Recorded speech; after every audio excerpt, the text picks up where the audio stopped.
stabilized, and now it's just sort of getting out of the hole that we're in. As the governor mentioned yesterday, we set up a phone bank. Public water systems in the state of Texas, or any system that has more than 15 connections. So these aren't necessarily like the size of Houston or the size of Austin.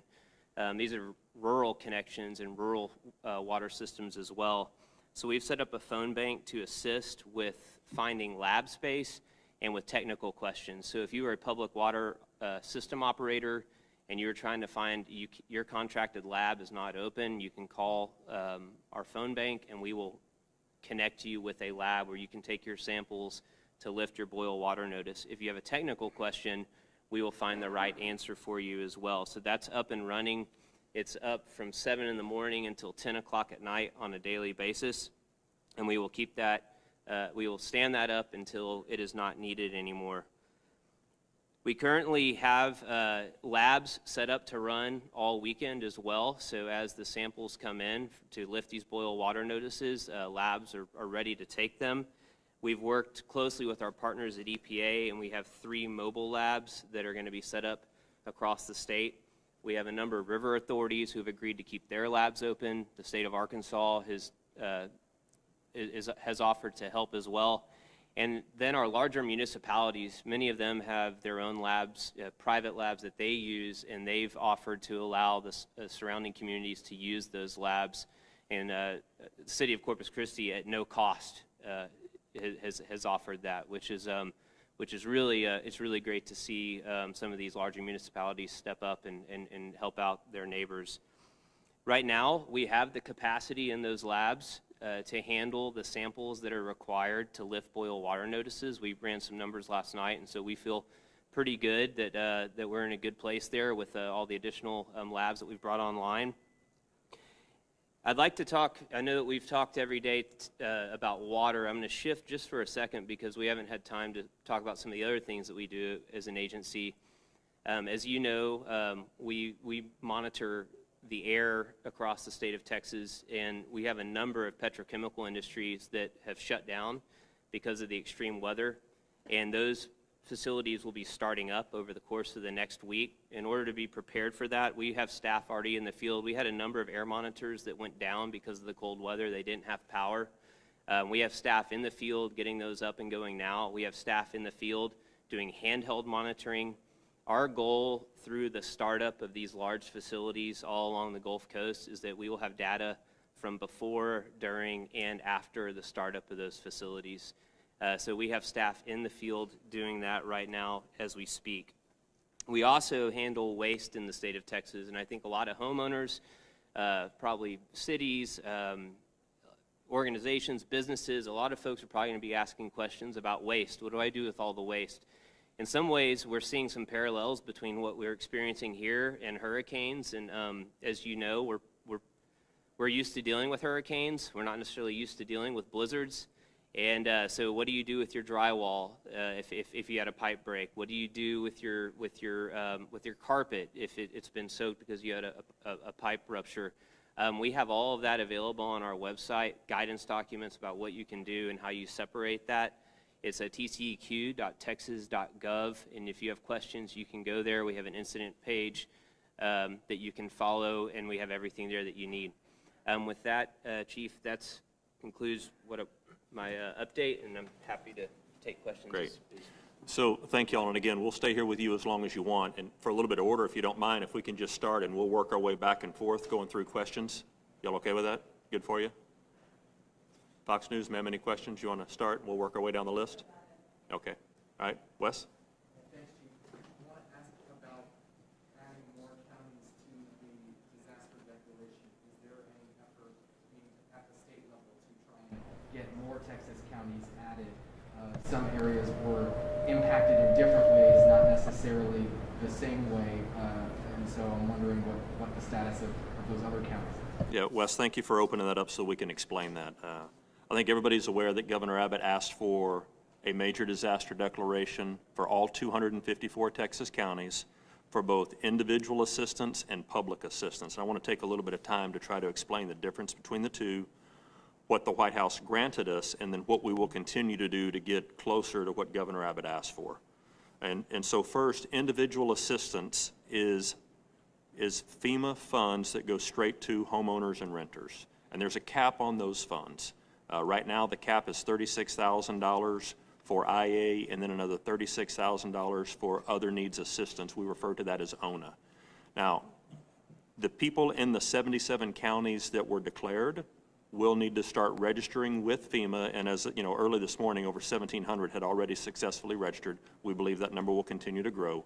And we want those in those 77 counties to upload their information and report to FEMA as fast as possible. I also want to take a point to show you the QR code behind us, and we'll make sure you get that link.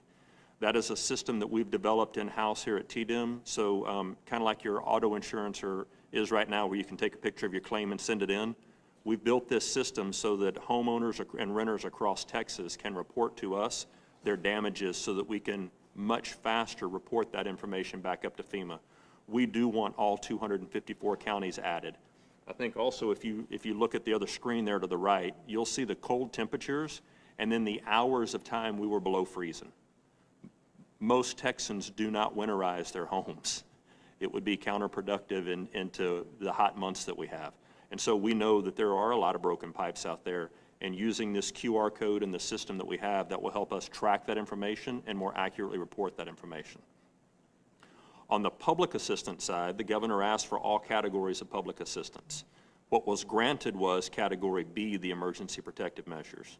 What we will have to do now in order to get to full all 7 categories is actually do damage assessments with all 254 counties to show the amount of debris that has or will be generated, to show damage to infrastructure, to water, to electrical systems, to roads, to schools, to government buildings, to all of the utilities that are out there and parklands.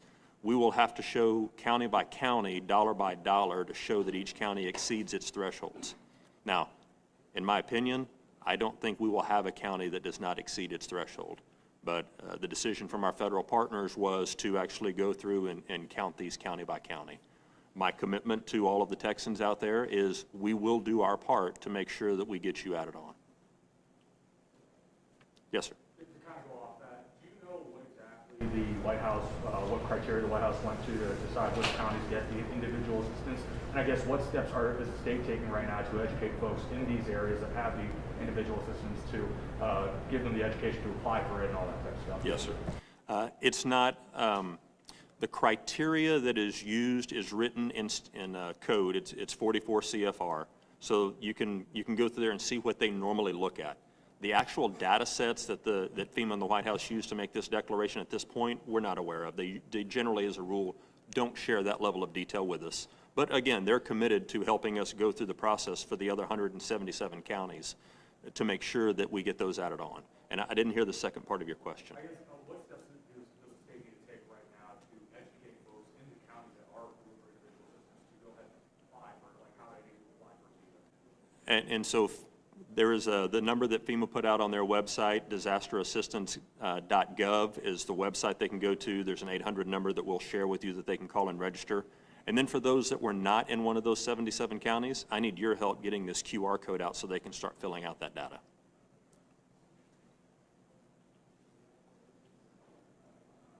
Go ahead, Wes. I'll go back around.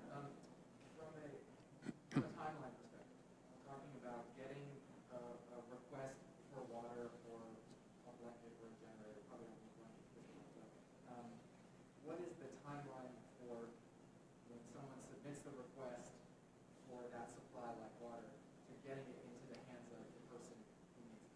Yeah, that's an important question, but there's no consistent answer to it. And the reason is because the geographic expanse of our state coming from one location and then road conditions. I mean, ideally, we would have it there within minutes to hours. I don't think that's the norm. And this is something that I hope that we take as a lesson learned from this as we start getting our way out of this, is we do think there need to be more locations across the state at the local level and the state level of where resources are staged or stored before the event. I mean, bluntly, we have very limited supply at the local government level of cities that just have warehouses full of bottled water that are owned by the city. or that have meals ready to eat that are owned by the local government. They usually don't exist. We rely on the private sector for our everyday needs. We had a small amount, and I don't know the number off the top of my head, of water that we had already had moved out across the state because of supporting COVID missions, and we distributed that water as fast and safe as we could. Again, working with our federal partners who do keep the stockpile of water and MREs, which frankly is a challenge to keep it fresh and not have it go stale, right? The water does go bad, the MREs do have a shelf life to them. So that constant turning is a challenge that we will continue to face going forward.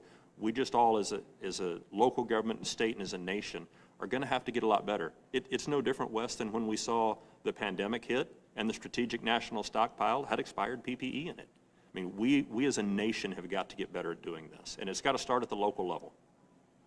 Yes, sir. How are you ensuring communities hit hardest by some of these water outages are going to be prioritized in getting this water distribution? So we are working filling as many gaps as we can right now, and really it's hard to find a part of the state that's not impacted by a water distribution system. And so we're moving, we flew water yesterday and the day before yesterday because the roads were still too iced up. So it might not have been then a point of, were they the ones that were most in need of water, or were they the ones that I could get water to first? And again, we'll be at the point of over 3 million bottles distributed by the end of the day today, with many more coming. I mean, I drove around a little bit today. Grocery stores are packed. Drive-through fast food lines are packed. I mean, so the supply chain is full. It's going to continue to improve, and we will continue to support all the bottled water needs that we can get our hands on. Yes, ma'am.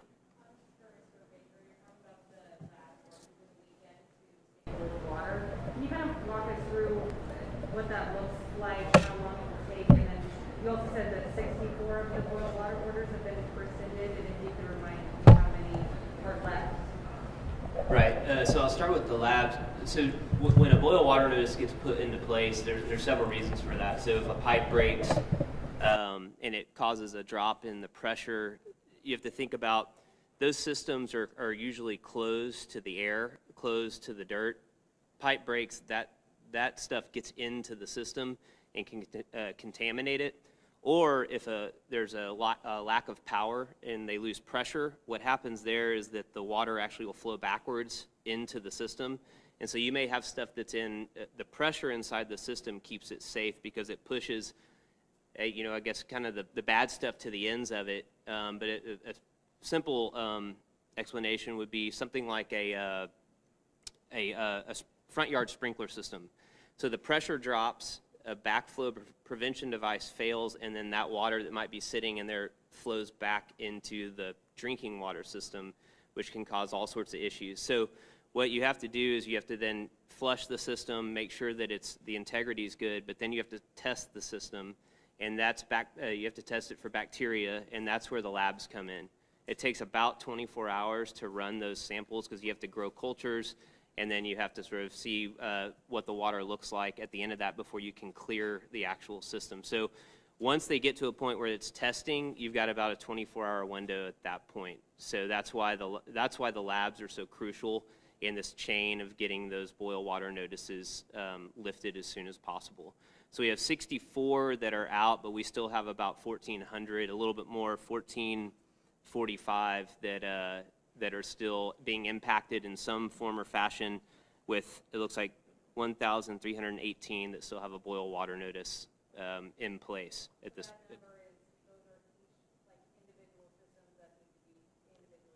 That's correct. And remember, so we have about 7,000 public water systems in the state of Texas, but as I said earlier, the interesting thing is that a public water system only has to have 15 connections. So in some places with Texas, very rural, we're talking about pretty small water systems. We're not necessarily talking about something as sophisticated as a Houston or Fort Worth or Austin or San Antonio.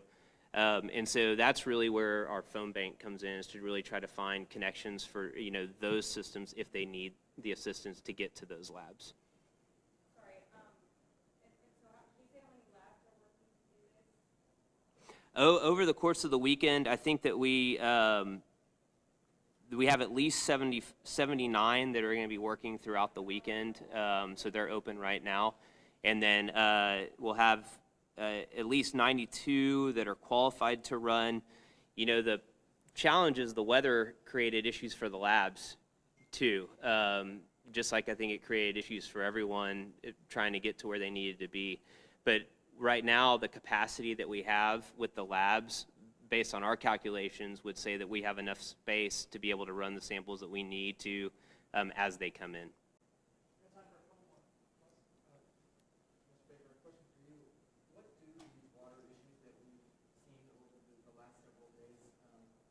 Say about the state's water infrastructure right now, and is there a need to change anything specific to bolster that? Yeah, so I think that I want to take one step back and look at this for a second from just a historical perspective.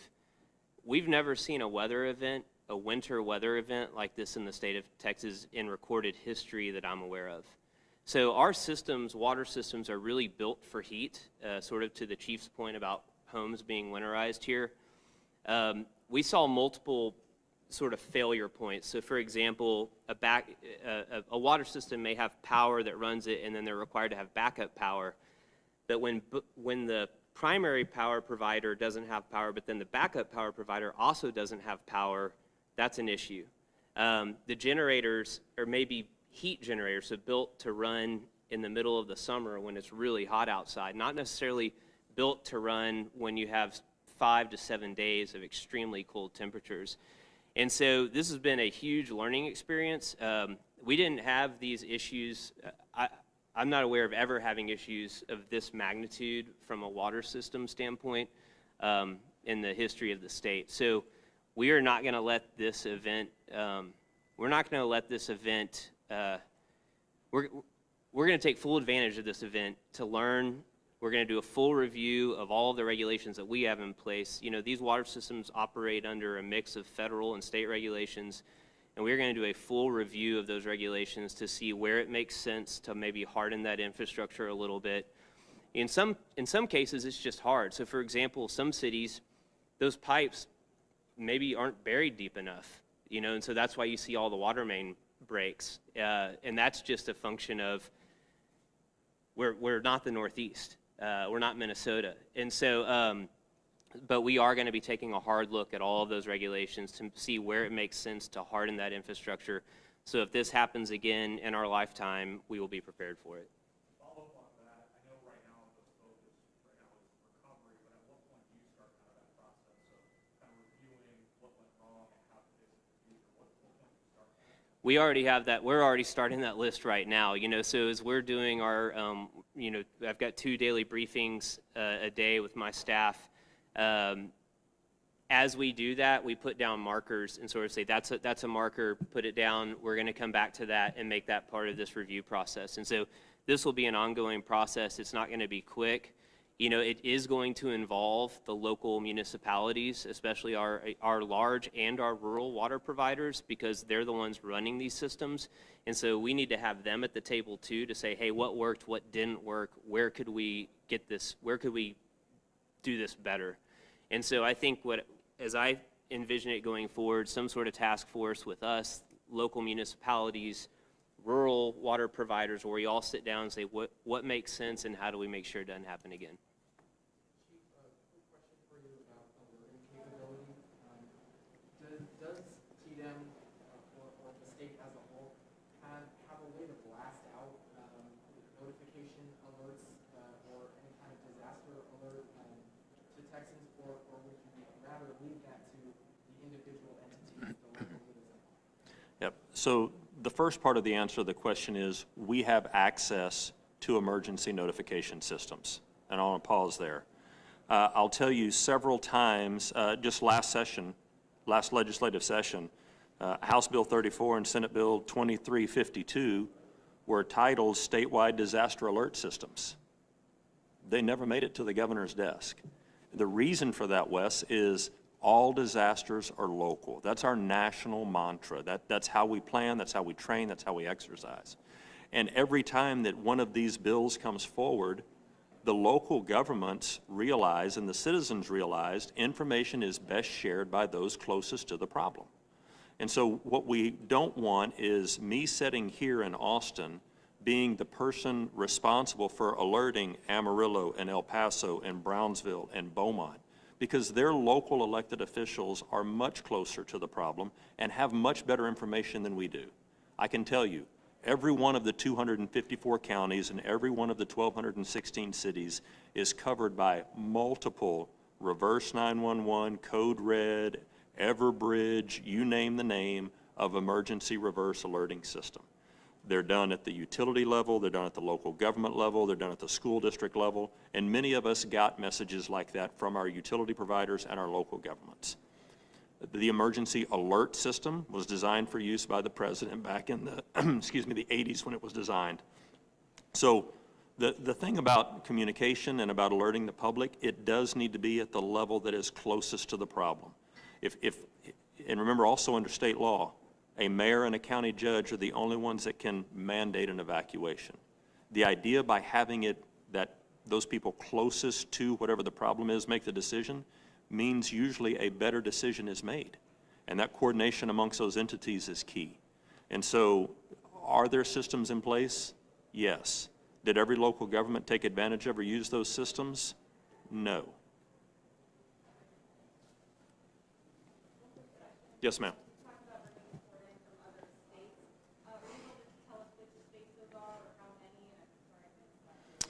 I will get an actual readout of that for you. Seth will give you that. But right now, I believe Florida's sending in an incident management team to help. I've had calls from California, Idaho, all of our surrounding states. I mean, we go and help them during disaster. They want to come and help us. One of the challenges in getting him here earlier has been the weather, as we've been impacted by it. But I do know that we'll see out-of-state responders coming here within this week to be able to help us out. But we'll get you the list of those states. Hey.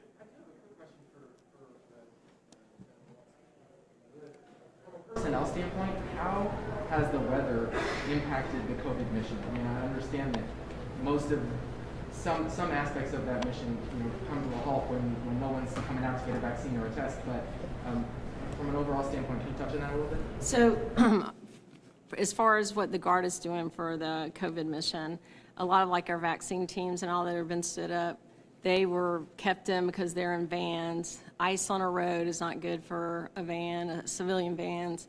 But the food banks, where we're supporting the food banks that could stay open, our soldiers stayed there, soldiers and airmen stayed there running the food banks, as well as on our regional support centers I mentioned. What we did was we flipped some of what they were doing and start sending water to the hospitals. So the roads were the thing that slowed us down, the roads and the electricity, and we're back on it as soon as we can move to where we need to be.